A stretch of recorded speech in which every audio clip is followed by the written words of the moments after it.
by'urugo rwanjye mu byihore ni mubimbaze muzabanze mushake undi muramaze ikintu muzabanze mushake Dore mwana wanjye ntuzashaka ukiri muto cyane Abanyarwandakazi ibirayi by'uya nibiba amaraso by'uya nibiba amaraso kubera yuko ibintu biramutse bibaye cyaba ari ikintu subwo gisa nk'ikidasanzwe cyangwa se kitanezeza abanyarwanda muri rusange aba bahanzi babiri bamwita Vestine na Dorcas iri tsinda ryabo ni itsinda rikomeye ni itsinda rikomeje kugenda ritugezaho ubutumwa bwiza bugiye butandukanye indirimbo nziza zirimo ubutumwa zirimo message turabakunda cyane n'abanzi bari batanga icyizere ko mu minsi iri imbere bazaba ari abahanzi bakomeye cyane murabizi bakomeje kugenda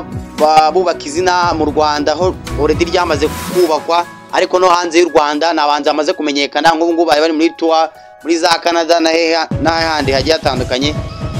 muri make nyine bamaze gutera imbere n'abahanzi beza cyane ariko nkuko mubizi mu minsi ishize Vestine yari yarashatse reka no kuvuga ngo yarashatse ahubwo yashatse umugabo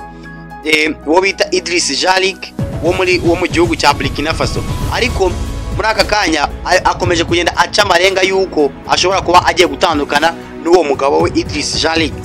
nyaboneka birabibyuya niyo amaraso ariko reka turebe ngo ubundi bimeze bite nyuma yuko uyu muhanzi Vestine yamaze kujya ku rubuga rwa Instagram abasha kuba yase amafoto yose ari kumwe n'umugabo we nyaboneka urumva ko n'umwanzuro ukomeye cyane iyo umuntu aba afashe umwanzuro avuga ati jewe umugabo wanjye tugiye gutandukana cyangwa se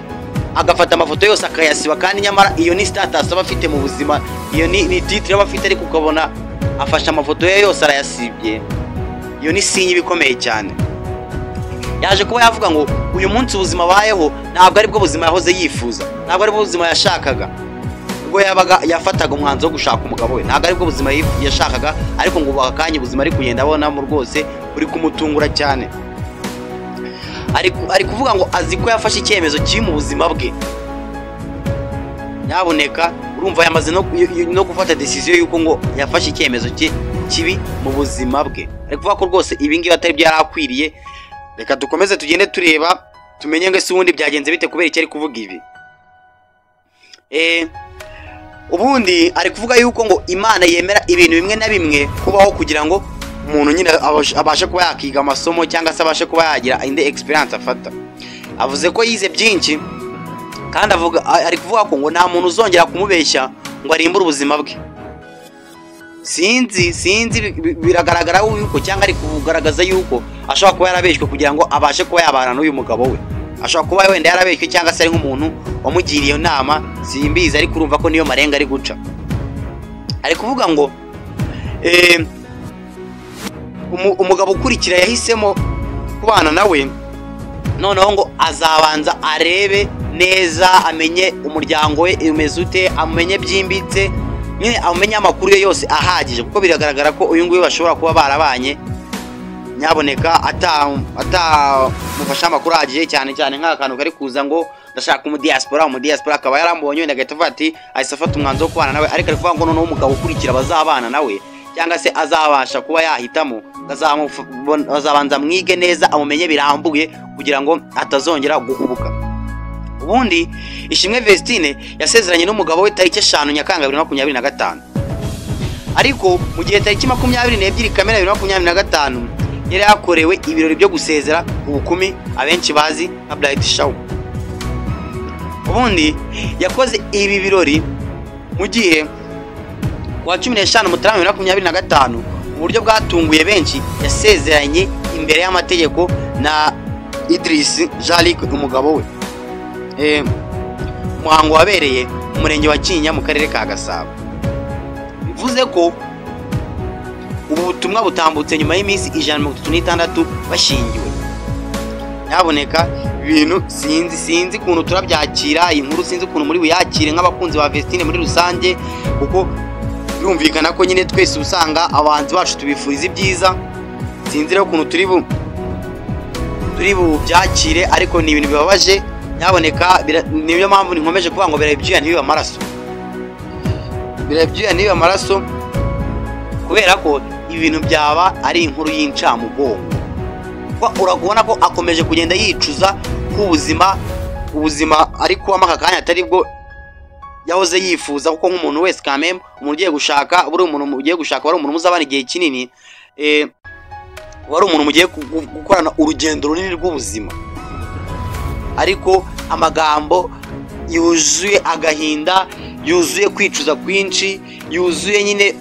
wumva yuzuye agahinda, nuko ari kuvuga ngo nakoze amahitamo mabi mu buzima bwanjye, ariko nta mugabo uzongera kumbeshya ukundi. Nyaboneka mureke dukomeze dusabire uyu muhanzikazi wacu, urabona ko n'umuhanzi wari umaze gukomera. Nyaboneka twumvaga ari nyine ateye intambwe nziza mu buzima, buriya kuko kuba ubonye umwunganizi mu buzima umufasha biba ari ibintu byiza cyane, ariko urabona ko akomeje kugenda yicuza ari Greta, ati n'umwanzuro yafashe mu buzima uko biri bigaragara yuko ari nk'umuntu wamushutse. Ariko Nyaboneka namwe bakobwa mureke kwita ku bantu baza bababwira amagambo. Nyaboneka nko kugiye ugiye gufata umwanzuro nk'uyu nguyu, kubera ko uyu ni umwanzuro ubuzabana nawe mu buzima bwawe bwose. Uyu ni umugabo ugiye guhitamo umugabo muzabana mu buzima ubusigaje ku isi. Ubwo rero aho kugira ngo ugende ushukwe ugende wenda umuntu utamufite amakuru ahagije bitengo n'ikintu bari kuvuga ngo kurikirana iki ngiki, either uyu muntu mu diaspora, uyu muntu afite amafaranga, uyu muntu afite hit, we banza kuko muri rwa rugo ugiyemo ni wowe uzaba uriyo wenyine, bari kukubwira ntabwo muzaba muri kumwe. Niyo mpamvu rero banza utuze, gabanya pressure, utuze, umuntu banza umwige neza, umusobanukirwe, umenye ati ese izi ngeso afite nzabasha kuzihanganira, kuko buriya hari ubuzima umuntu wabayemo, hari reka tureka kubyita ingeso ahubwo tuvuge ngo iyi mico, kuko buriya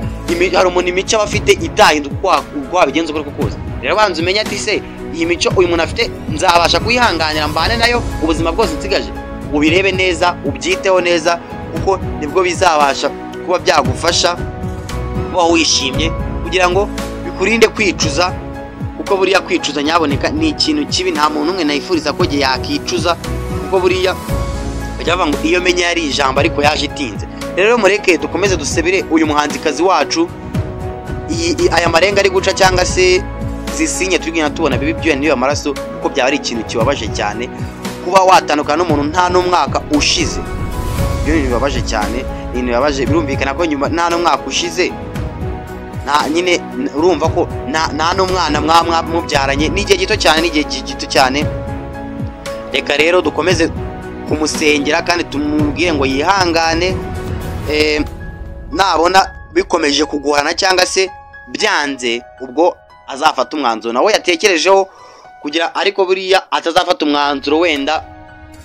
ahubutse cyangwa se arakaye, niyitonde. Ariko nanone ntago twajya kumuha inama nyinshi nkaho tubana nawe mu rugo rwe, buriya niwe uzi ukuntu ababaye, niwe uzi ikibazo afite. Ubwo rero